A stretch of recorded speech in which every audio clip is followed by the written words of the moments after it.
હમણાં ઘણા સમયથી આપણે સોશિયલ મીડિયામાં જોઈએ છીએ, તમે બે કબ્રસ્તાનની વાત કરી, કંસારા કબ્રસ્તાન અને કુંભારવાડા કબ્રસ્તાન, બરાબર. અને જ્યારે ત્રીજું કબ્રસ્તાન છે ઘાંચીવાડ મેમણ સમાજના અંડરમાં જે આવે છે, બરાબર છે, એ કબ્રસ્તાનનો હમણાં મુદ્દો ઉખડેલો ઘણો બધો, બરાબર છે. એમાં કસ્બા અંજુમને ઇસ્લામ છે, બીજી ઘણી બધી અધર લોકો છે, નોટિસો પાઠવવામાં આવી હતી. તો એના વિશે ટીનાભાઈ તમે શું કહેશો? એના વિશેમાં ખાલી એટલું જ કહીશ કે કસ્બા અંજુમન ઇસ્લામ સંચાલન જે કબ્રસ્તાન છે ને એ નદી કબ્રસ્તાન કુંભારવાડા છે ને ઘોઘા સર્કલ નું કબ્રસ્તાન જે છે એ છે. ઘાંચીવાડ મેમણ જમાતની અંદર ખાલી હું એક ટ્રસ્ટી તરીકે જાઉં છું. કસ્બાના જે પ્રમુખ હોય ને એ ટ્રસ્ટી તરીકે જાય છે. તો એની વિશે જો તમારે કાંઈ પણ માહિતી જોઈતી હોય, તમારી સાથે સોહિલભાઈ એડવોકેટ બેઠા છે ને પોતે ત્યાંના ટ્રસ્ટી છે, ત્યાંના વોર્ડ એડવોકેટ પણ છે. તો બાકીની માહિતી તમને એની વિશે સોહિલભાઈ આપશે.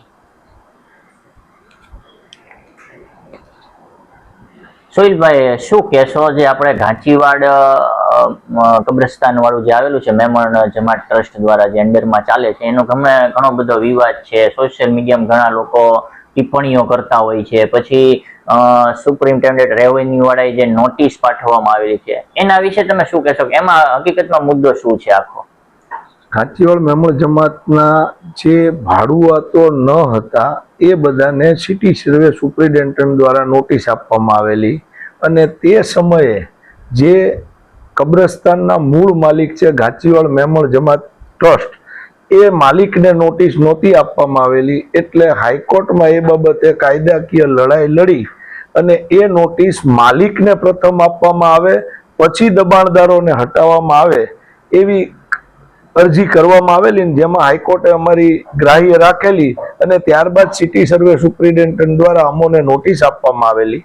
અને એ નોટિસના અનુસંધાને અમે ત્યાં અમારા માલિકીના આધારો જવાબ એ રજૂ કરેલા. ત્યારબાદ સિટી સર્વે સુપ્રિન્ટેન્ડન્ટ દ્વારા હુકમ કરવામાં આવેલો, અને એ હુકમમાં એમણે જમીન જે છે 3500 ચોરસ વાર એ જમીનનો કબજો લઈ અને સિટી સિવિક સેન્ટર બનાવવા માટે આપવાનું જણાવેલું.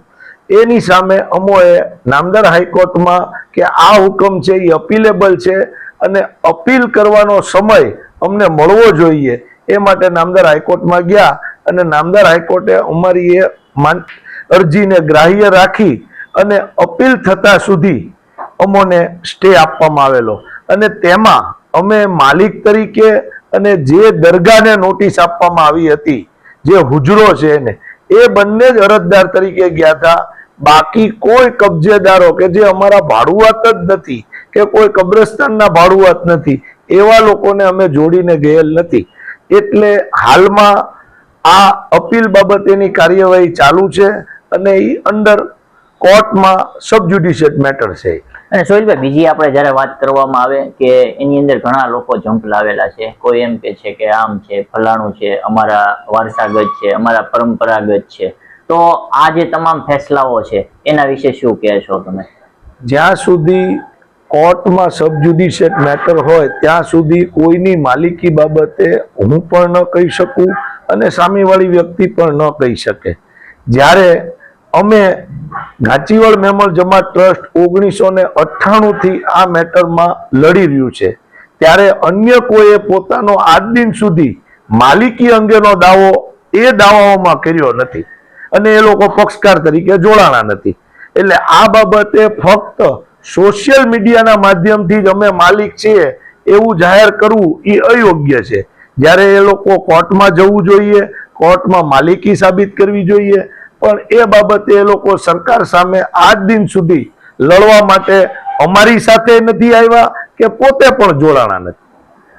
સોહિલભાઈ, બીજી આપણે વાત કરીએ કે હમણે તાજેતરમાં જ તે મુહિમો ઘણી ઉપડેલી કે ભાઈ કબ્રસ્તાન ચાલુ કરવું છે, ઘણી બધી મિટિંગો થઈ હતી.